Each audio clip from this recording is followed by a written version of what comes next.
Muy buen día, mi queridísimo espectador. Hemos vuelto con el Notimuñe y claro, pues es que teníamos que venir con el Notimuñe Express porque hoy solamente vamos a hablar de una noticia, una bastante importante en el país y que probablemente vaya a causar revuelo en las próximas semanas. Porque sí, creo que ya sabe qué es. Tiene que ver con paramilitares y un apellido bastante conocido en el país que de hecho se asocia mucho a estas agrupaciones. Exacto. Vamos a hablar de la condena al hermano menor del expresidente Álvaro Uribe Vélez, Santiago Uribe. No sin antes hacer una pequeña aclaración. No es por polarizar, es una noticia bastante importante y por eso se está dando aquí en el canal. Eso se le llama newsjacking, si no estoy mal. Es una estrategia que se usa en hablar de temas de la actualidad, algo que a la gente le interesa. Y por ejemplo acá en Colombia, pues este tipo de noticias causan bastante revuelo porque tiene que ver precisamente con todo el estigma político. No solamente el estigma político, sino la polarización política, porque estos odian a estos y estos odian a estos, entonces se alegran cuando algo malo les sucede y así sucesivamente. Y van y vienen y van y vienen. Pues bueno, esta es una de esas noticias y aquí estamos informando o desinformando según cómo se vea. Y antes de que se pongan en los comentarios de pronto a decir, como esta noticia tiene que ver con la derecha, ¿cierto? Antes de que digan, este petrista asqueroso, pues les pido que por favor se pongan de acuerdo porque yo ya no sé a dónde pertenezco. Algunos dicen que yo soy un uribista de mierda y otros dicen que yo soy un asqueroso petrista guerrillero y en realidad es que yo me encuentro como en un limbo político porque ya no sé a dónde ir. Me echan de aquí, me echan de aquí. Qué pena por ver las cosas malas de lado y lado. Lo lamento mucho, lo decepcioné, pero no importa. Hoy no soy politólogo porque yo politólogo no soy. Hoy soy un periodista y un presentador de noticias, así que sin más ni menos vamos a comenzar. Por cierto, la versión completa del Notimuñe, es decir, con las noticias internacionales y nacionales de todo lo que ha acontecido últimamente, pues se va a dar en los próximos días para que esté pendiente, así que si le gusta ese tipo de contenido, suscríbase al canal, un likecito y un comentario, que ustedes saben que pues influencers, bueno, que se creen politólogos, marica, o sabes cómo funciona esto. Y nos vemos en un próximo videito. Vale, ahora sí, pa. Resulta que el 26 de noviembre del 2025, es decir, a día de hoy de que se está haciendo esto en stream, de que se está presentando esta noticia, fue condenado a 28 años de cárcel el hermano menor del expresidente Álvaro Uribe Vélez, quien en este momento se encuentra ocupando la labor de la ganadería. Igual que el expresidente Álvaro Uribe Vélez, ¿no? Vendiendo una vaquita, como él mismo lo declaró, porque si no, pues no hay nada que comer. Por ahí me preguntan, hombre, ¿usted qué vive? Comprar una vaca flaca, meterle unos kilos y venderla, vender más, bregarla, vender más gorda de los caballos. Cuando logro hacer una ventica que me dé los gastos, quedo feliz. Santiago Uribe está siendo condenado por el Tribunal Superior de Antioquia debido a que revocan la absolución de la primera instancia que condena al ganadero Santiago Uribe por concierto para delinquir agravado y homicidio agravado. ¿Por qué menciono que revoca la absolución? Resulta que esto es un caso bastante largo. Lleva 27 años este juicio en proceso, que es bastante tiempo, desde el 93, 95 aproximadamente, que eso es bastante tiempo en realidad, pero vamos a entrar un poquitico en contexto. ¿Qué fue lo que sucedió? ¿Por qué lo están condenando por esto? ¿Y por qué hablé de paramilitarismo al inicio? Pues bueno, se le atribuye al señor Santiago Uribe la creación de un grupo paramilitar llamado los 12 Apóstoles. Ahorita más adelantico les cuento por qué este nombre tan particular.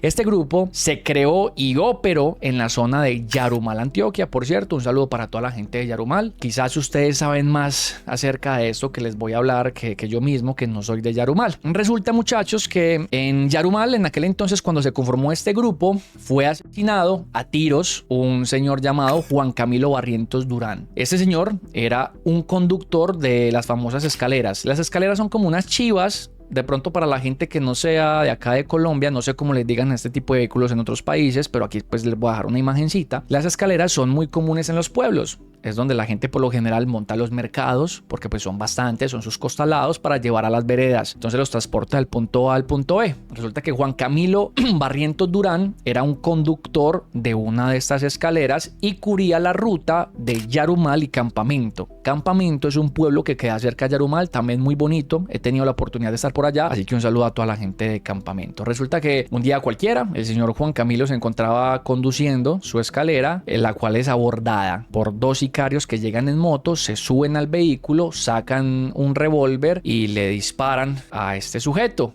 ocasionándole la muerte desde luego huyen del hogar y hasta ahí queda la noticia. Pues esto es atribuido a los 12 apóstoles y la orden se supone que la dio el señor Santiago Uribe.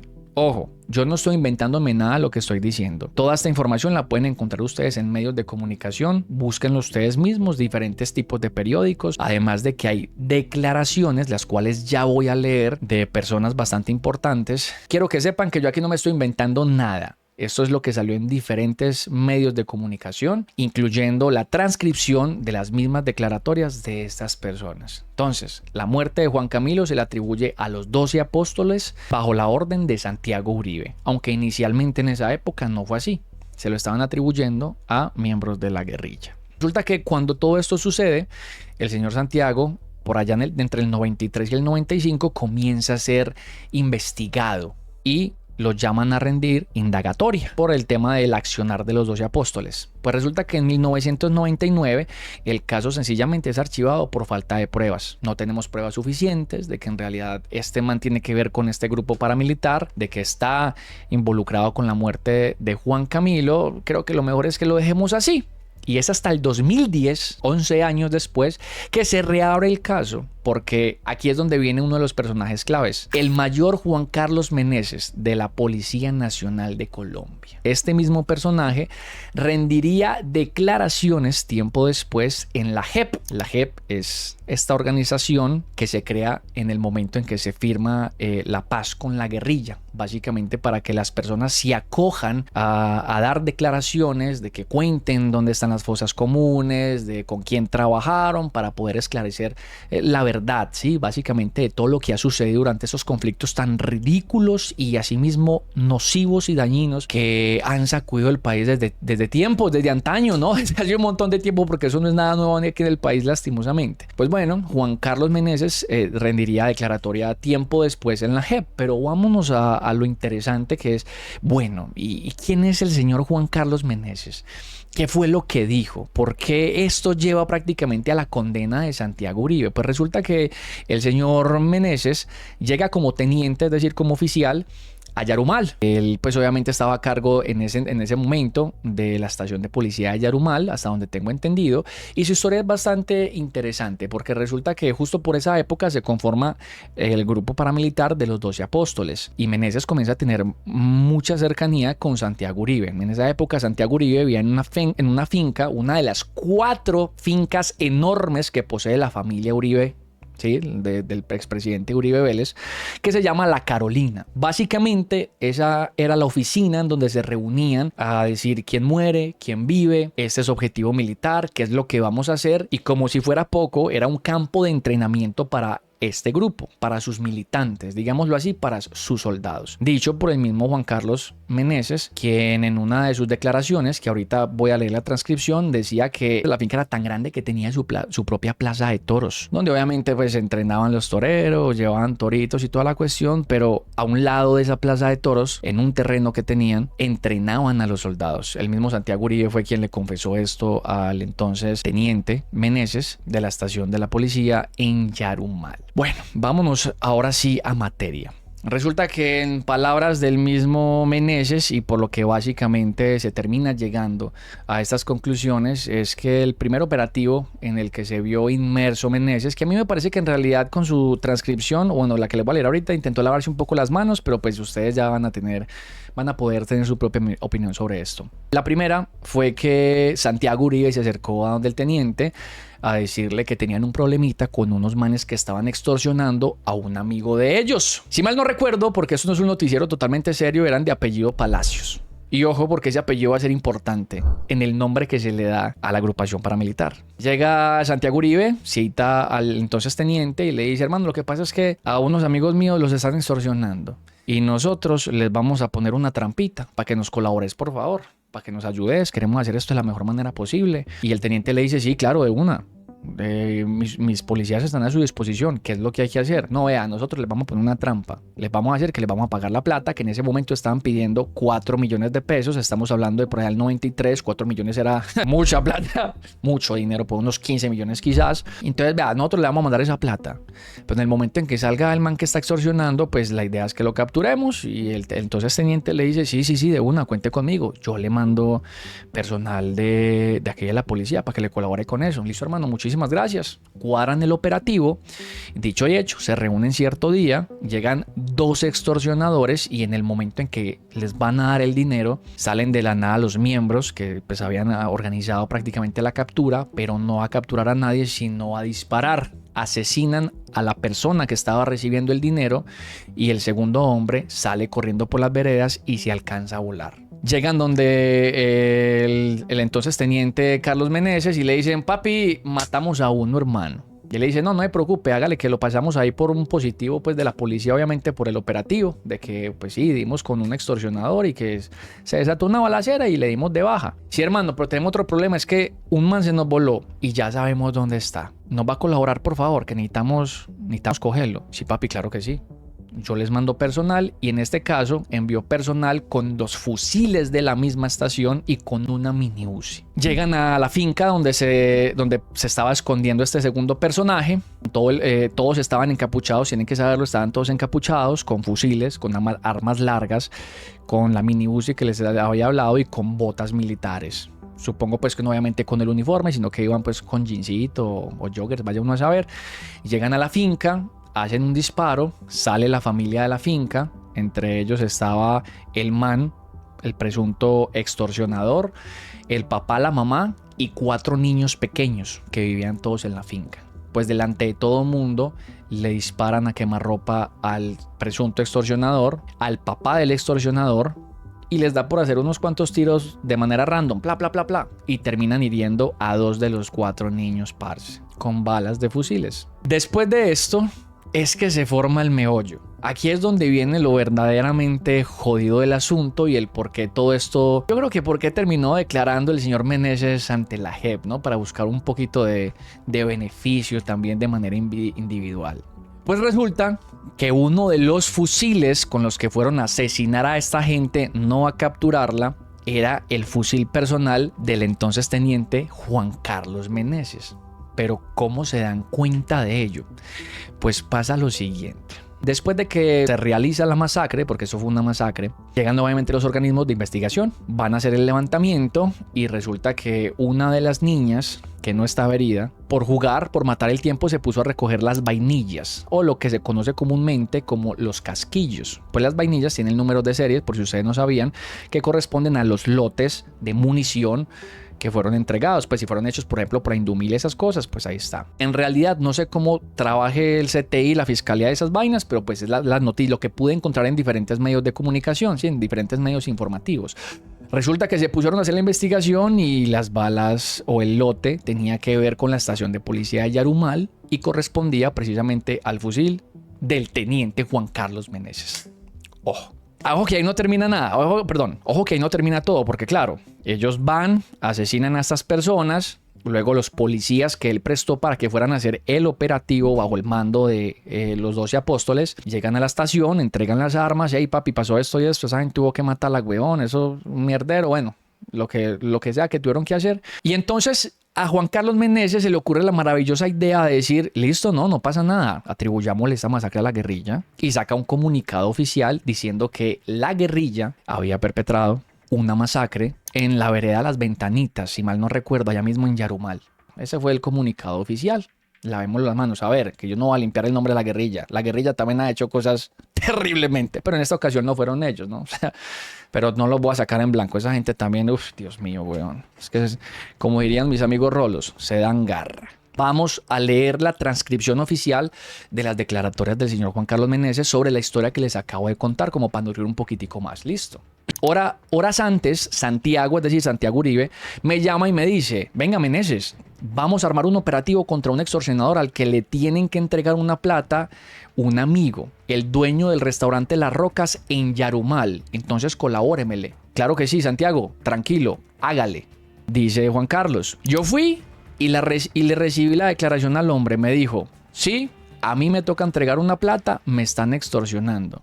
Entonces lo mismo, armé el operativo con la gente de la SIJIN, Amaya, Rodrigo, Pelo de Chonta, porque ya se unían los que manejaban la parte urbana a los de la parte rural cuando iban a algún operativo para hacer grupo e ir a cometer sus asesinatos. Creo que está hablando aquí de los paramilitares de los 12 apóstoles. Salieron a la entrega del dinero a la parte rural. Cuando fueron a entregarlo, dan de baja a un extorsionista, a la persona que fue a recibir el dinero, y el otro se les vuela. Yo rendí un informe a la policía dando un positivo porque había dado de baja a una persona que estaba extorsionando a un comerciante, pero obvio que había sido la policía, pero en colaboración con el grupo de los 12 apóstoles. Al sujeto que se vuela a la extorsión, el grupo lo ubica en una finca que se llama La Sirena.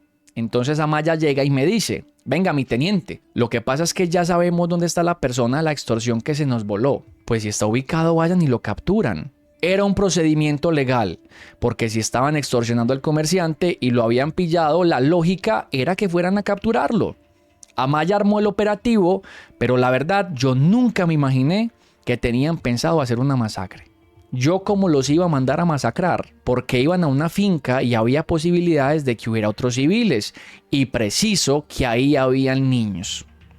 Amaya se va con la gente de Santiago y van a matarlo directamente. Lo asesinan a él y a su papá, es decir, al papá y al hijo. Entonces es cuando se da el problema del fusil que se lleva a Amaya.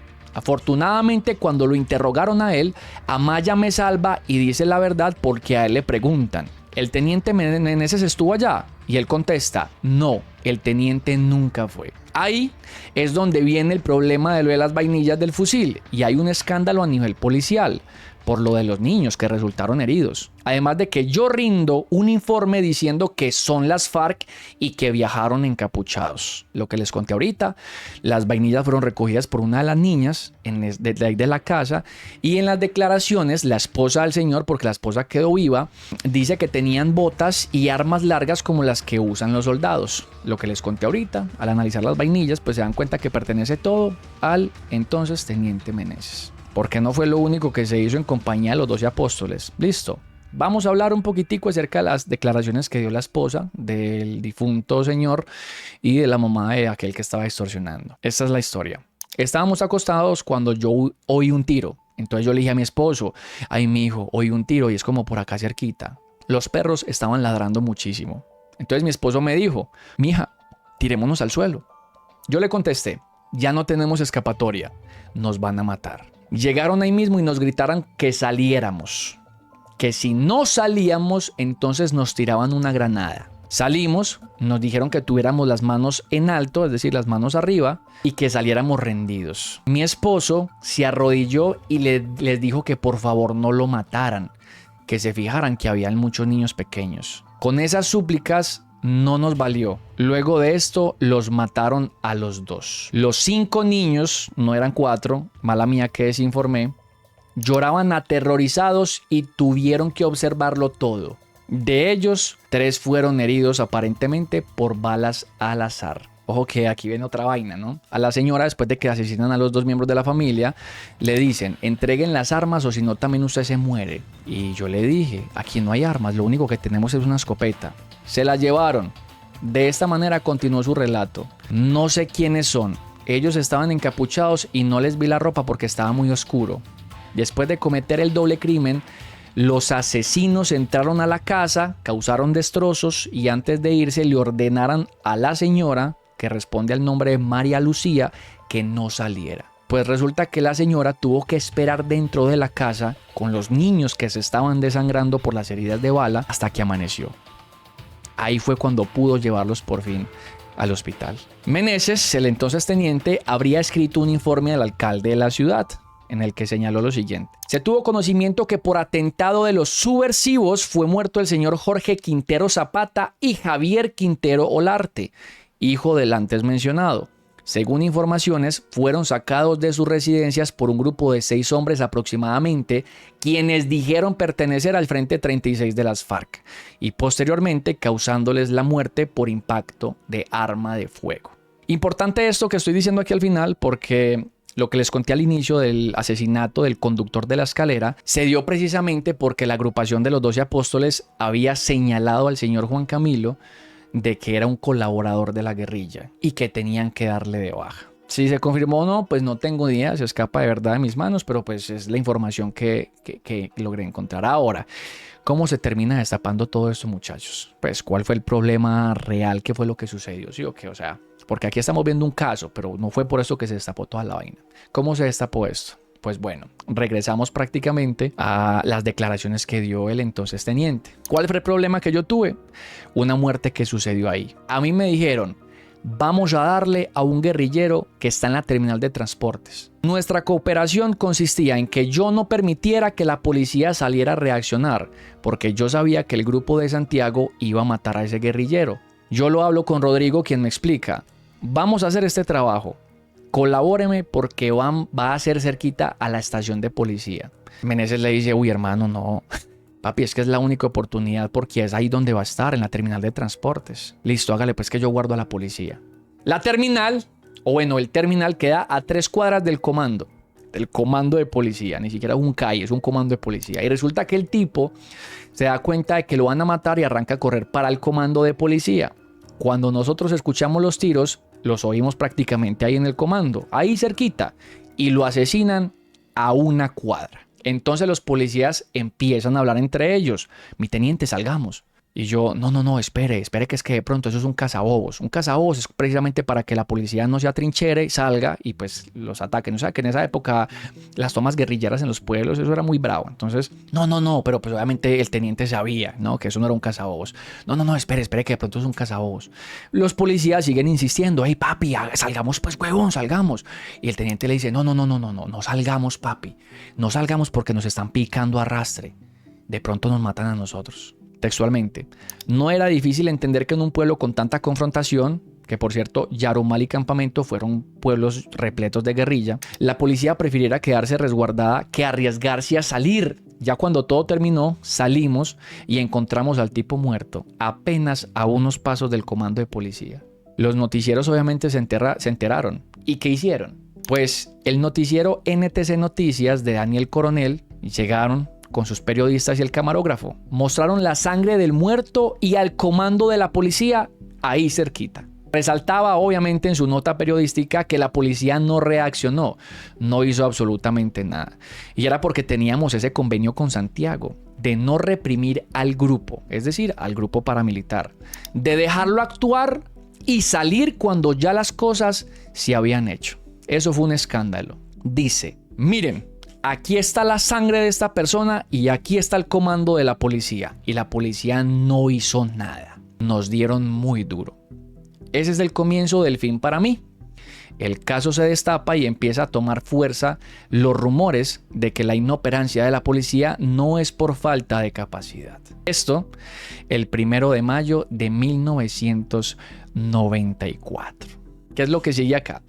El caso se reabre en el 2010, desde luego. Y es entonces cuando en el 2024, es decir, el año pasado, el señor Santiago Uribe es absuelto y declarado inocente. ¿Por qué? Porque usted sabe cómo es el trámite burocrático de la justicia aquí en Colombia. Y más cuando usted tiene contactos. Y sí, esto no hay que ser muy inteligente, pues. No hay que tener 4 dedos de frente para uno saber cómo funciona el país. Política, instituciones, justicia incluso. Todas esas cuestiones, ¿no? Pues bueno, el año pasado le dicen: papi, no, relajado, usted lo declaramos inocente. Hágale que no pasa nada, mi hermanito. ¿Por qué? Pues a pesar de todos los testimonios que se tenían, que eran bastante claros, pues no, es que eso no nos basta, además de que ya ha pasado mucho tiempo. Mira, desde 2010 con este caso no se ha avanzado. Yo no recuerdo cómo se llama eso, prescripción, no recuerdo que pasa muchísimo tiempo. Y no, papi, hágale que todo bien. Pues bueno, este año, en el 2025, deciden reabrirlo y decir: no, venga, ¿cómo así? Eso no puede terminar de esta manera. O sea, tenemos aquí todas las declaraciones, tenemos fechas, tenemos nombres, tenemos ubicaciones. Al parecer todo esto concuerda. Eso no puede ser. Y es entonces cuando decide el Tribunal Superior de Antioquia revocar esta absolución y decir: papi, según todas las pruebas que tenemos, usted sí es culpable.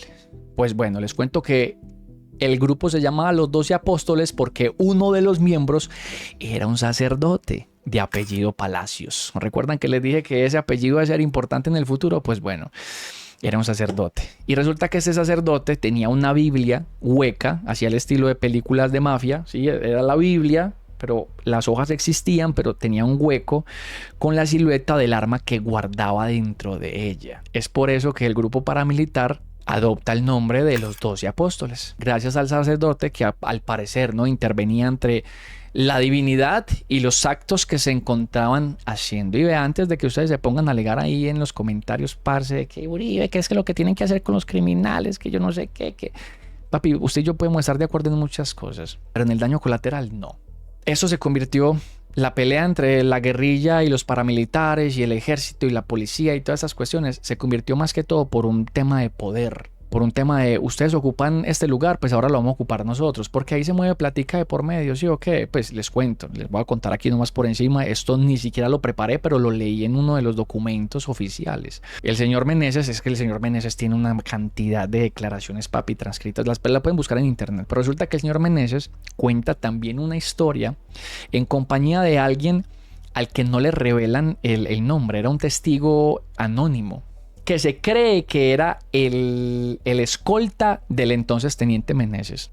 Imagínense que una vez llega a la Policía Nacional y les dice allá en la estación, ¿no? En el comando de policía les dice, vea, vamos a pintar las patrullas. Ya no va a ser de este color y de este color, sino de este color y este color. Por orden de nosotros. Pues por orden de la misma Policía Nacional, no por orden de nadie más. Pero papi, el gobierno no tiene plata para que ustedes pinten esto. Entonces el trabajo de ustedes aquí en la estación de policía de Yarumal es que se consigan esa plata, miren a ver por dónde, y pintan las patrullas, porque las patrullas tienen que estar pintadas para tal fecha. Miren a ver qué van a hacer. El soldado es mago, ¿no? Es la famosa frase del servicio militar, de los soldados. De hecho, en las declaraciones dice, pasen por donde los comerciantes, pidan plata en los negocios, miren a ver qué van a hacer, porque esas patrullas tienen que estar pintaditas. Y entonces es cuando al teniente se le ocurre la grandiosa idea de, ya que habían trabajado tanto en compañía del señor Santiago Uribe, decirle, hey, Santiago, es que, marica, nos mandaron a pintar las patrullas y no tenemos plata, huevón, nos va a colaborar. Y Santiago le dice, claro que sí, mi hermano, obvio que sí, cuente con ese dinero, mande a pintar las patrullas que yo lo pago, no se preocupe por eso. Entonces mandan a pintar las patrullas y toda la cuestión, entonces miren cómo se movía, ¿no? Cómo se movía la cuestión. Pues bueno, muchachos, el día de hoy el expresidente Álvaro Uribe en su cuenta de Twitter oficial publicó un tweet que dice lo siguiente: siento profundo dolor por la condena contra mi hermano. Dios nos ayude. Bueno, yo creo que Dios poco o nada tiene que ver en esto, ¿eh? Y si Dios tiene algo que ver, al parecer está ayudando a las víctimas, señor Alvarito. Hermano, usted como un representante, ¿no?, de lo que es Colombia, porque usted mismo lo ha dicho, ¿no? Yo represento a Colombia, los valores, los buenos valores de aquí de la nación, etcétera, etcétera, etcétera, etcétera. El trabajo y el trabajo y el trabajo. Pues hermano, si a su hermano lo condenaron teniendo pruebas por estos delitos, es porque probablemente lo hizo, ¿no? No, o estás pidiendo, o acaso es un mensaje en clave donde Dios en realidad representa el poder y a las influencias y les estás pidiendo ayuda o algo así, ¿ah? Porque bueno, las divinidades no tienen nada que ver en esto. Creo que la culpa es de nosotros los mortales, en este caso de su hermano, mi señor expresidente, ¿eh?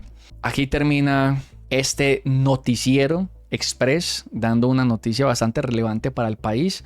La pregunta es, ¿nos sorprende? Porque a mí en realidad no me sorprende en lo más absoluto. Al parecer, mi queridísimo presidente eterno, Álvaro Uribe, no solamente su gabinete, todos esos que terminaron condenados y algunos incluso extraditados que trabajaban con usted, no solo trabajaron a sus espaldas, traicionaron su confianza sin que usted se diera cuenta, sino ahora también su familia. Vaya vida desdichada la que carga usted, mi hermano, ¿no? Traiciones por doquier. No me gustaría estar en sus zapatos. Eso es todo. Hasta aquí este Noticiero Express. Espero con ímpetu, con ansias locas, no tener que terminar con 2 botas izquierdas después de dar esta noticia. En caso tal, calzo 43, pues como para que hayan más facilidades. Ojalá y no, simplemente estoy informando lo que los mismos medios de comunicación están diciendo.